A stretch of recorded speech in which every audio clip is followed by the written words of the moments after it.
Hello बच्चों, कैसे हैं आप लोग? सब ठीक ठाक? चलिए आज कक्षा 10 के पाठ्यक्रम में भौतिक विज्ञान शुरू करते हैं और शुरू करते हैं प्रकाश का टॉपिक। प्रकाश का परावर्तन, प्रकाश का अपवर्तन, इस चैप्टर में हम पढ़ेंगे। तो सबसे पहले बात करते हैं प्रकाश की। प्रकाश क्या होता है? प्रकाश एक प्रकार की ऊर्जा है जो दृष्टि संवेदना उत्पन्न करती है, अर्थात हमें देखने में सहायता करती है, हमारी आंखों की कोशिकाओं को देखने के लिए प्रेरित करती है। इस प्रकार की ऊर्जा है। अच्छा, ऊर्जा क्यों है? प्रकाश ऊर्जा क्यों है, इस बात का पता कैसे लगेगा? ऊर्जा की एक मूल पहचान ये होती है कि ऊर्जा का रूप बदला जा सकता है। एक तरह की ऊर्जा दूसरे तरह की ऊर्जा में परिवर्तित हो सकती है। इसका सबसे अच्छा उदाहरण जो आजकल आप देख रहे हैं, सोलर सेल, जो हमारे घरों में बिजली की आपूर्ति करती है। छत पे एक सोलर प्लेट लगी रहती है, उस पर सूर्य का प्रकाश गिरता है, जो सूर्य के प्रकाश को बिजली अर्थात विद्युत ऊर्जा में परिवर्तित कर देती है। प्रकाशीय ऊर्जा विद्युत ऊर्जा में परिवर्तित हो गई। तो इसका मतलब प्रकाश एक तरह की ऊर्जा से दूसरी तरह की ऊर्जा में परिवर्तित हो सकता है। अतः प्रकाश क्या है? एक तरह की ऊर्जा है। प्रकाश एक प्रकार की ऊर्जा है। चलिए इसको लिखेंगे। प्रकाश एक प्रकार की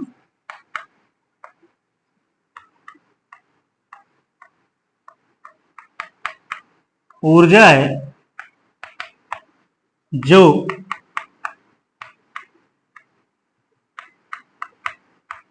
दृष्टि संवेदना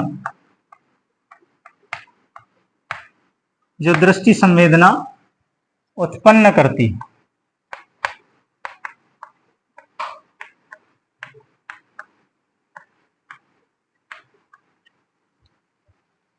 बच्चों, प्रकाश स्वयं दिखाई नहीं देता, ये केवल वस्तुओं को दिखाने का काम करता है।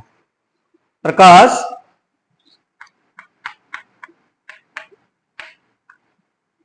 स्वयं दिखाई नहीं देता,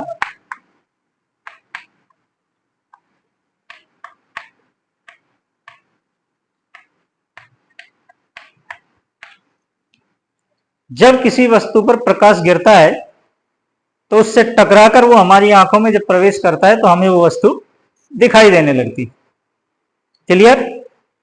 तो क्या क्या गुण होते हैं प्रकाश में, उसके बारे में बात करते हैं। प्रकाश के गुण।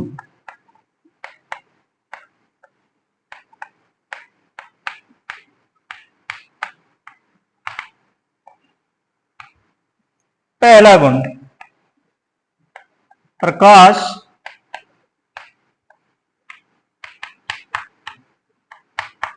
सीधी रेखा में चलता है।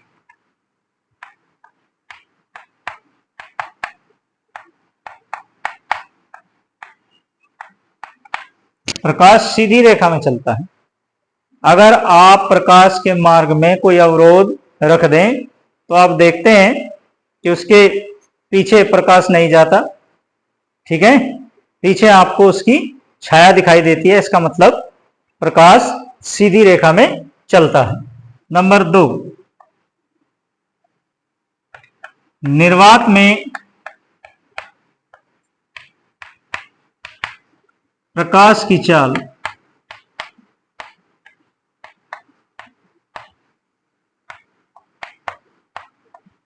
सर्वाधिक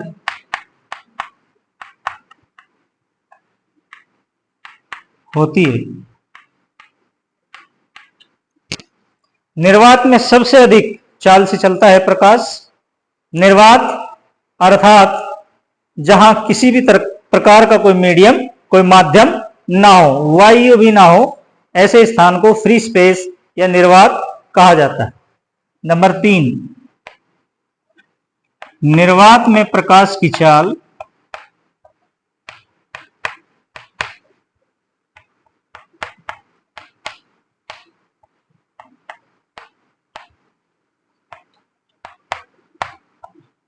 3 × 10⁸ मीटर प्रति सेकंड होती है।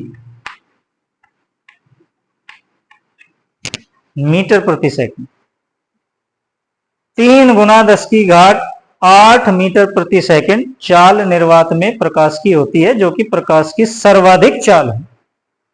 नंबर 4, प्रकाश को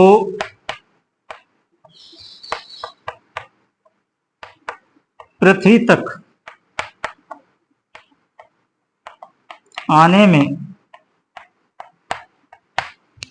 लगभग 8 मिनट का समय लगता है।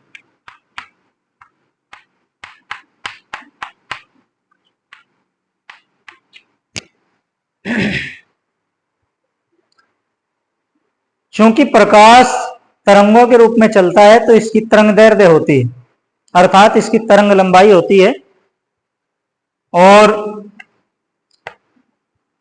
दृश्य प्रकाश का जो भाग हमें दिखाई देता है उसकी तरंग दैर्ध्य 3900 एंगस्ट्रॉम से 7800 एंगस्ट्रॉम के बीच होती है।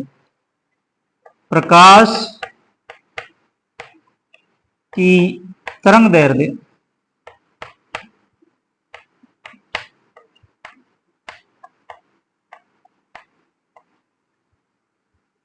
3900 एंगस्ट्रॉम से 7800 एंगस्ट्रॉम होती।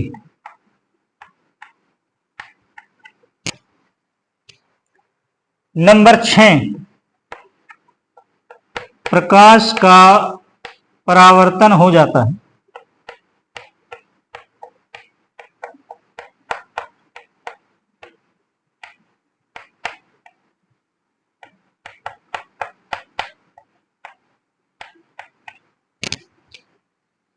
नंबर 7, प्रकाश का अपवर्तन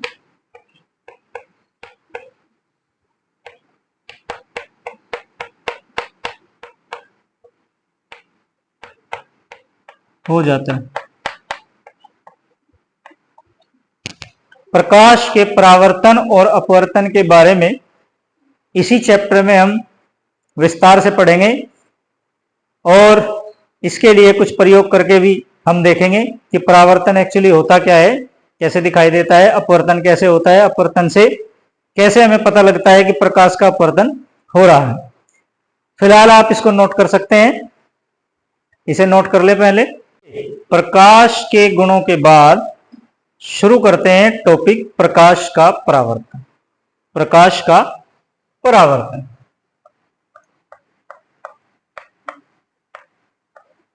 प्रकाश का परावर्तन।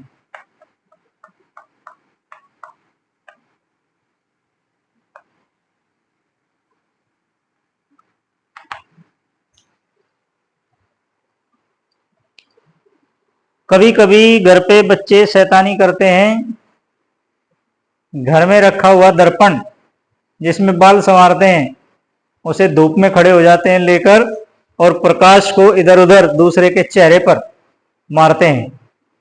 टेढ़ा कर देंगे दर्पण को तो प्रकाश की दिशा बदल जाती है।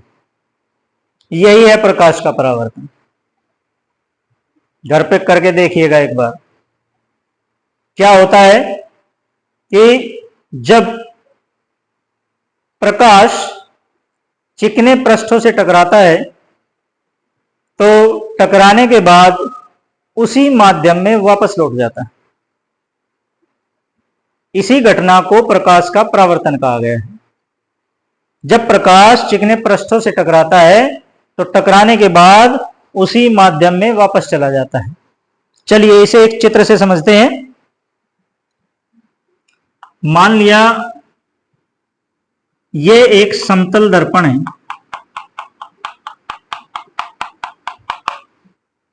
और समतल दर्पण के ऊपर ये एक लंब रेखा, एक लंबवत रेखा हमने खींची है। लंबवत रेखा अर्थात जो दर्पण के साथ 90 अंश का कोण बना रही है, समकोण बना रही है। इस रेखा को हम कहते हैं अभिलंब। इस रेखा को क्या कहते हैं? अभिलंब कहते हैं। इस रेखा का नाम है अभिलंब।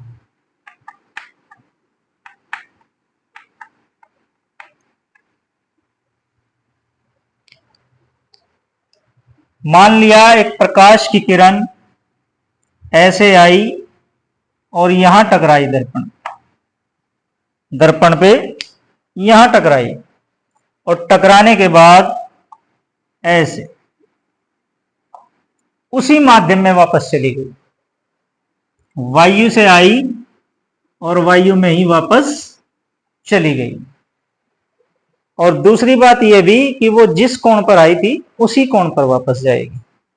ये जो कोण यहां बना है, अभिलंब के साथ आने वाली किरण ने जो कोण बनाया है, वही कोण जाने वाली किरण अभिलंब के साथ बनाएगी। और इन कोणों के नाम होते हैं आई और ये आर। आने वाली किरण आपतित किरण अभिलंब के साथ जो कोण बनाती है उसे आपतन कोण कहते हैं। अर्थात यहां आई क्या है? कोण आई इक्वल्स टू कोण आई बराबर आपतन कोण।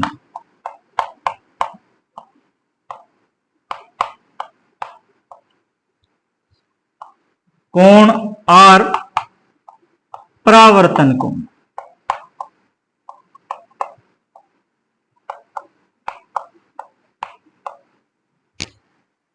इस किरण का नाम आपतित किरण और इस किरण का नाम परावर्तित किरण।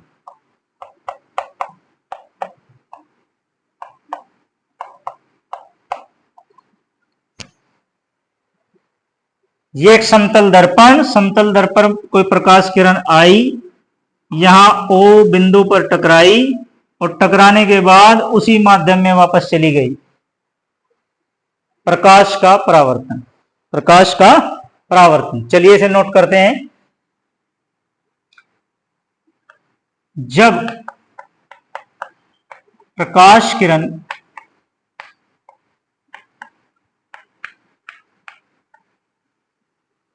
किसी चिकने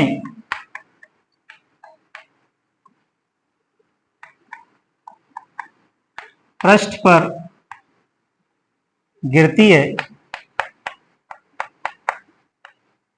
तो पृष्ठ से टकराने के बाद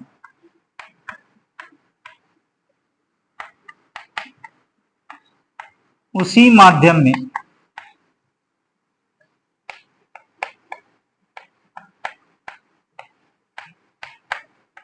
वापस लौट जाती।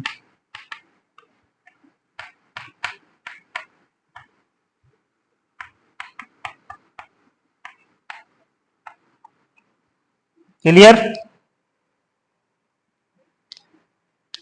तो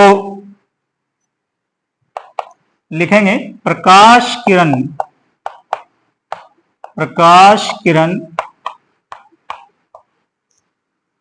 का चिकने पृष्ठों से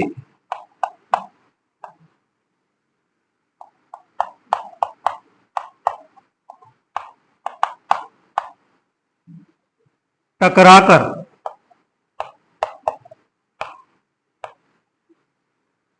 वापस लौटने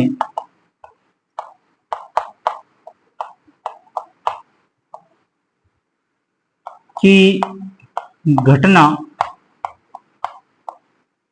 प्रकाश का परावर्तन कहलाता है।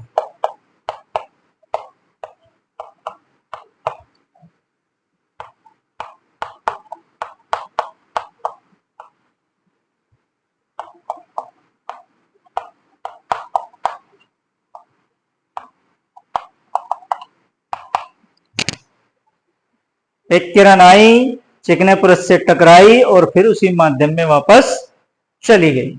ये प्रकाश का अपवर्तन। अगर ऐसा हो जाए, कैसा हो जाए कि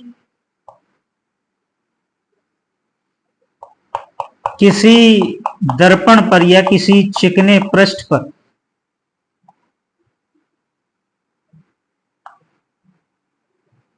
आपतित किरण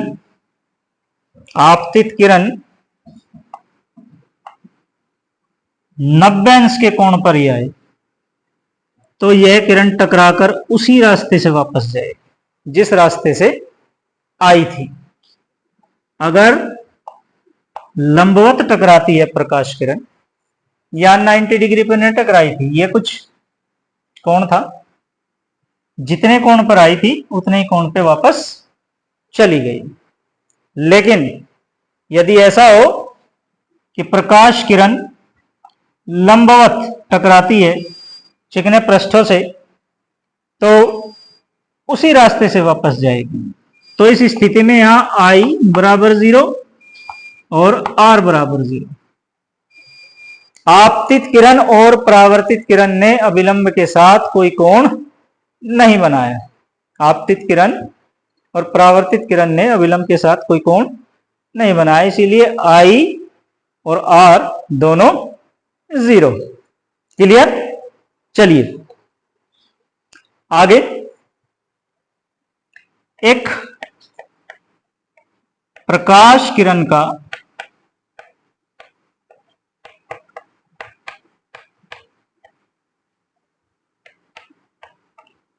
परावर्तन चित्र में दिखाया गया है।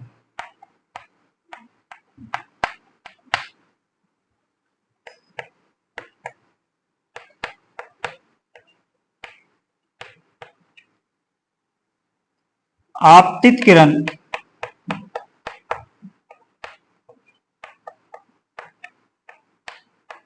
अभिलंब के साथ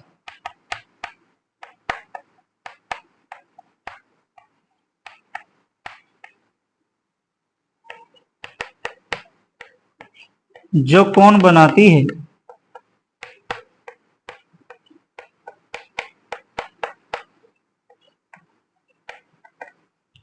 उसे आपतन कोण कहते हैं।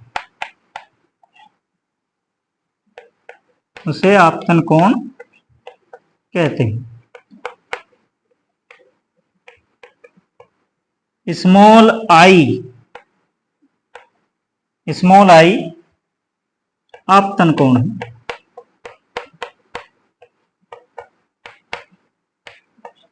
स्मॉल आई आपतन कोण है।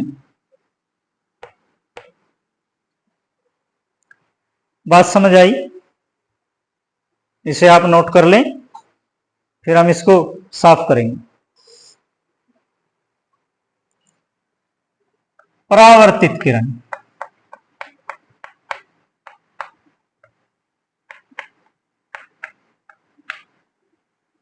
अभिलंब के साथ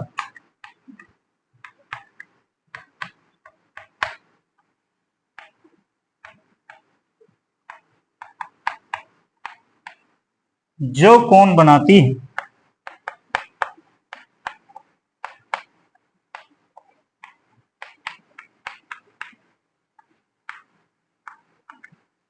उसे परावर्तन कोण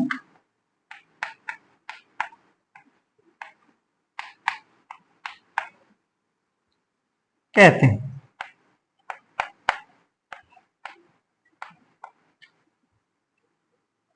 स्मॉल आर परावर्तन कोण है।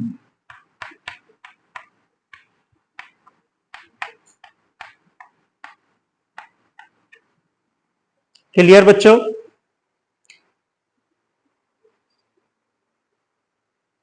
परावर्तित किरण यहां अभिलंब के साथ जितना कोण बना रही है, अभिलंब ये लाइन, उसको हम स्मॉल आर यानी के परावर्तन कोण कहते हैं। और आपतित किरण अभिलंब के साथ जो कोण बनाती है आई, इसे आपतन कोण कहते हैं।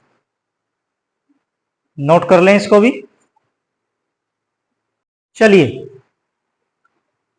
प्रकाश का परावर्तन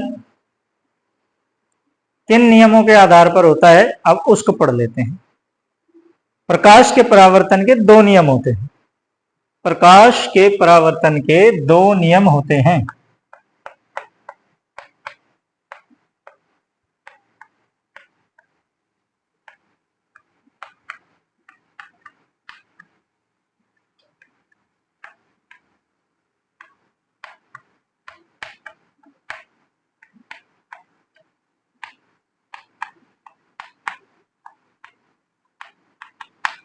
नंबर 1, आपतित किरण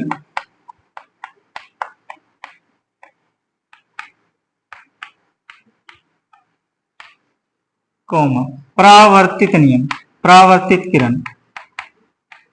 परावर्तित किरण तथा आपतन बिंदु पर अभिलंब।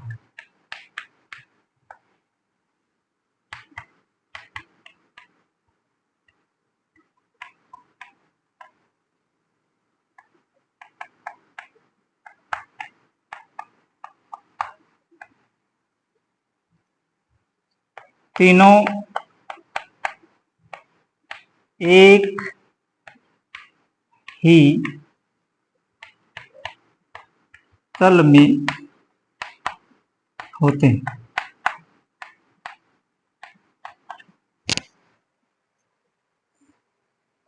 आपतित किरण, परावर्तित किरण, और ये जो बिंदु है जहां प्रकाश किरण आई, जहां से टकराकर वापस गई, ये बिंदु O, इसे कहा जाता है आपतन बिंदु। इसे कहा जाता है आपतन बिंदु। आपतित किरण, परावर्तित किरण तथा आपतन बिंदु पर अभिलंब। अभिलंब ये लाइन, तीनों एक ही तल में होते हैं। तीनों एक ही तल में होते हैं। इसका क्या मतलब है? देखिए, गणित में 3 तरह के तल पढ़े होंगे आपने। ये कौन सा तल है? एक्स वाई तल। एक्स वाई तल। तो ये तीनों चीजें आप अगर देख रहे हो, यहां अभिलंब, प्रकाश की किरण आई और ऐसे चली गई, तो तीनों कौन से तल में है? एक्स वाई तल में। यही हमने लिखा है बोर्ड पे कि आपतित किरण, परावर्तित किरण और आपतन बिंदु पर अभिलंब तीनों एक ही तल में होते हैं, अलग अलग तल में नहीं होंगे। क्लियर? नंबर 2, आपतन कोण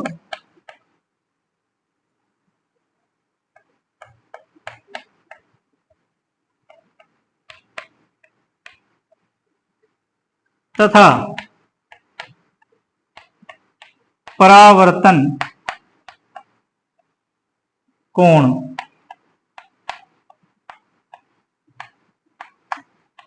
दोनों बराबर होते हैं।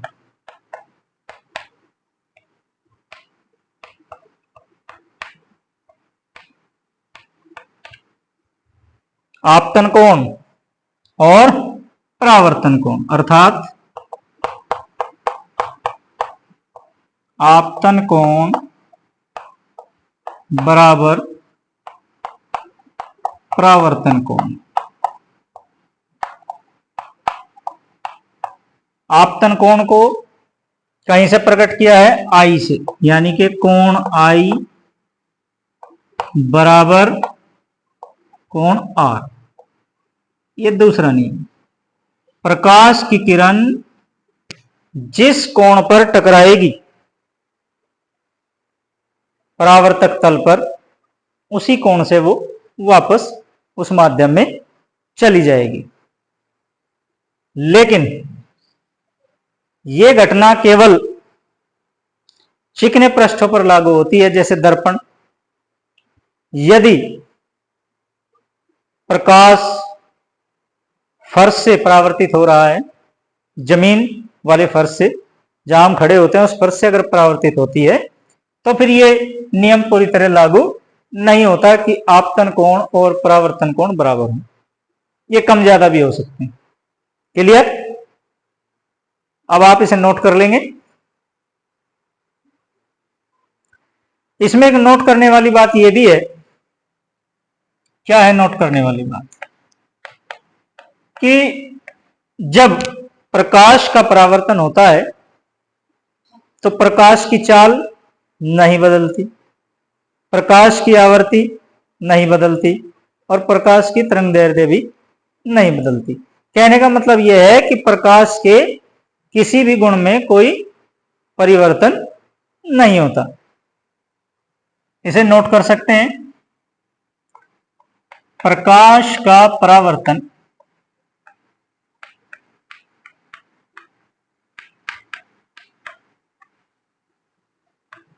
होने पर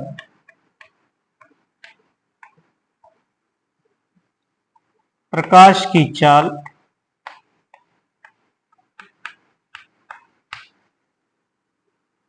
तरंगदैर्ध्य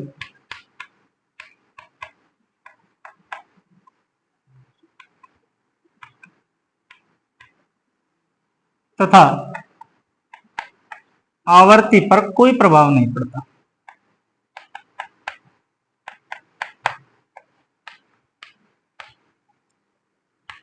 कोई प्रभाव नहीं पड़ता।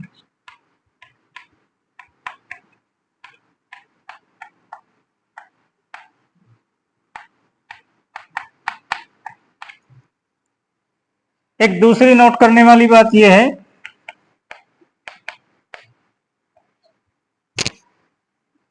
यदि प्रकाश किरण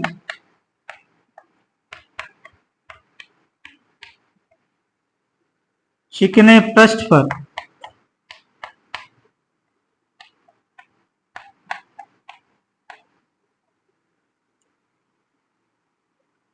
लंबवत अर्थात 90 अंश के कोण पर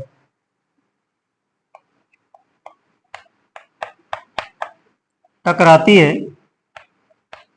तो वह उसी मार्ग से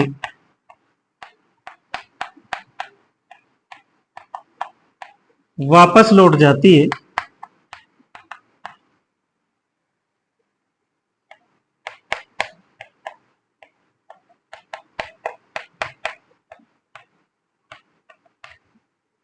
जिस मार्ग से आई थी।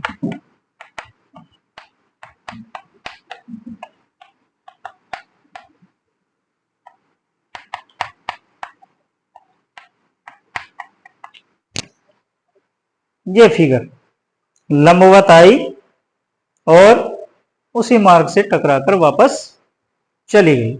इसे भी आप नोट कर सकते हैं, इसको नोट कर लीजिएगा। चिकने पृष्ठ पर, ये चिकने पृष्ठ पर, चिकने पृष्ठ। अब आप नोट कर लीजिए इसको। चलिए अब पढ़ते हैं समतल दर्पण से प्रतिबिंब का बनना। समतल दर्पण से प्रतिबिंब कैसे बनेगा, चलिए देखते हैं। ये एक समतल दर्पण है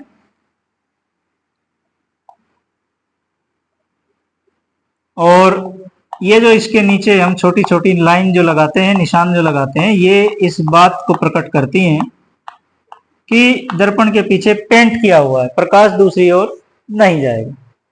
मान लो ये कोई वस्तु O दर्पण के सामने रखी है जिसका नाम है O। इसका प्रतिबिंब ये दर्पण कहां बनाएगा, ये देखते हैं।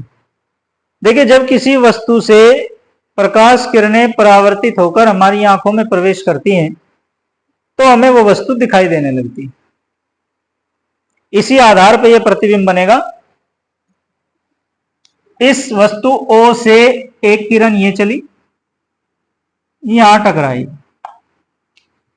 किसी वस्तु से बहुत सारी किरणें चलती हैं, असंख्य किरणें चलती हैं, केवल यहां 2 किरणों को लिया गया है। एक किरण यहां से टकराई ए बिंदु पर।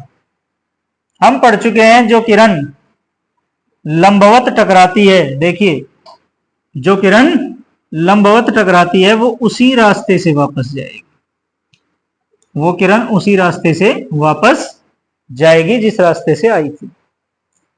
लेकिन जो किरण 90 अंश के अलावा किसी दूसरे कोण पर टकराती है तो वो दूसरे रास्ते से जाती है। ये किरण दूसरे रास्ते से गई टकराने के बाद, लेकिन कोण दोनों के बराबर होंगे।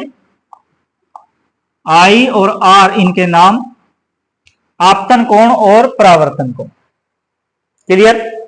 अब ये किरण जो यहां से वापस गई है ये कहां जाएगी? ऐसे, और ये गई ऐसे। ये दोनों किरणें कहीं नहीं मिलेंगी, ये इस तरफ चली गई, ये इस तरफ चली गई। और जब कहीं प्रकाश किरणें मिलती हैं प्रतिबिंब तो वही बनता है, जब मिलेंगे नहीं तो प्रतिबिंब कैसे बनेगा? तो इसके लिए हम ये करते हैं, इन दोनों किरणों को पीछे बढ़ाकर देखते हैं। इसे भी पीछे बढ़ाएंगे।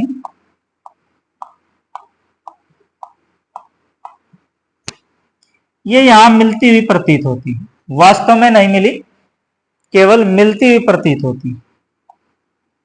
यहां प्रतिबिंब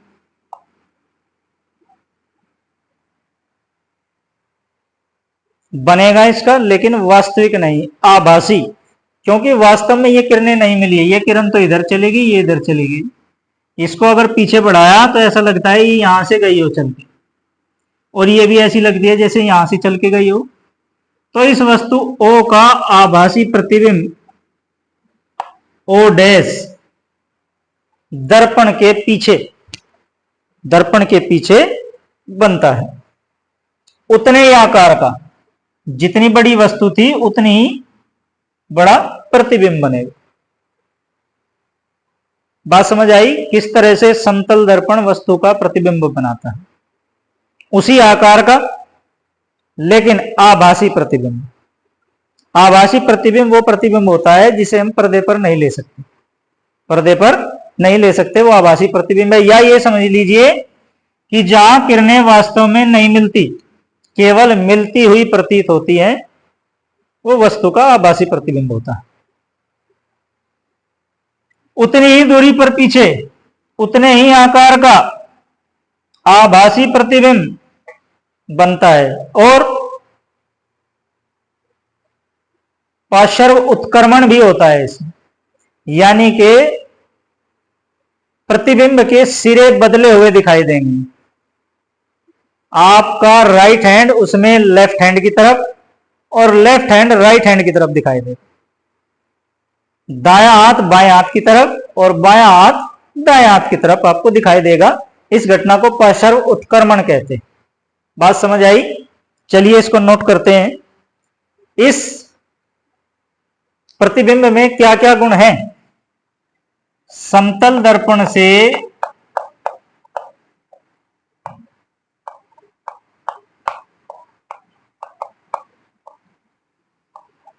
बना प्रतिबिंब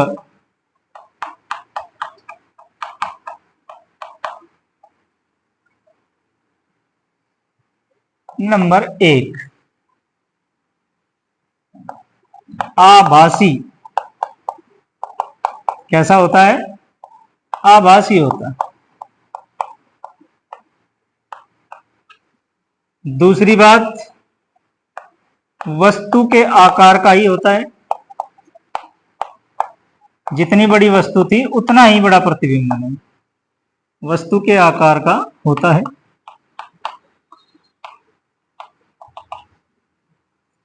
नंबर 3, दर्पण के पीछे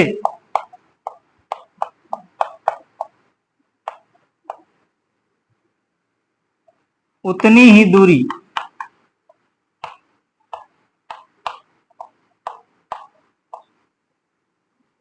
पर बनता है जितनी दूरी पर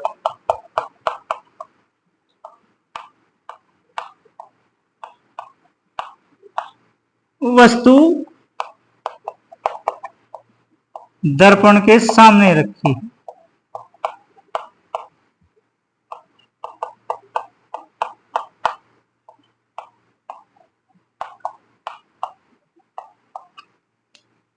नंबर 4,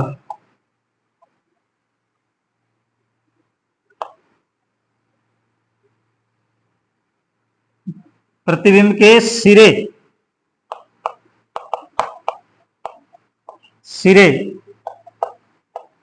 पार्श्व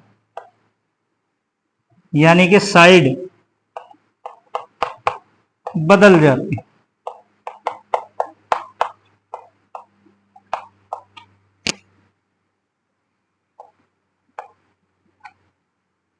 वेग वस्तु के वेग का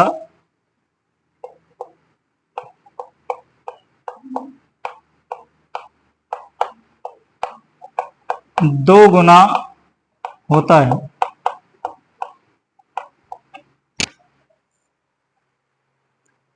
समतल दर्पण ने जो प्रतिबिंब बनाया है उसमें ये गुण